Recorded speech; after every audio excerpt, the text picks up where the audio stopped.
আমরা voice of media Tripura রাজ্যের বিভিন্ন জেলার মতো আজকেও আগরতলাতে একটি বৈঠক করি এবং যেখানে ওয়েস্ট ডিস্ট্রিক্ট কমিটি আমরা আজকে একটি গঠন করি আগরতলাতে এবং ভয়েস অফ মিডিয়ার সেই ওয়েস্ট ডিস্ট্রিক্ট কমিটিতে যারা যারা বিভিন্ন পদে মনোনীত হয়েছেন তারা হচ্ছেন president Bibhuti Bhushan Ghosh, general secretary Moni Debnath, treasurer Ratnadip Ghosh, joint secretary Roman Ahmed, vice president Satyabrata Chakraborty, IT cell in charge Sourav Saha, Pratap Banik, executive president Santosh Singh, vice president Prosenjit Das, vice president এবং এই তাদেরকে সহ মোট 21 জনের আজকে একটি কমিটি গঠন করা হয়েছে ভয়েস অফ মিডিয়ার ওয়েস্ট ডিস্ট্রিক্টের জন্য। আপনাদের জানিয়ে যাচ্ছি যে আমরা বিভিন্ন জেলাতে ভয়েস অফ মিডিয়া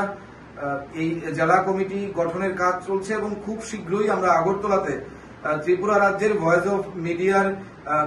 রাজ্য সম্মেলনের একটি সিদ্ধান্ত আজকের এই বৈঠক থেকে গৃহীত হয়েছে এবং আগামী দিনে সেই লক্ষ্যে ভয়েস অফ মিডিয়ার প্রতিটি ডিস্ট্রিক্টের সদস্যরা কাজ করবে এবং রাজ্য কমিটিও কাজ করবে। ধন্যবাদ।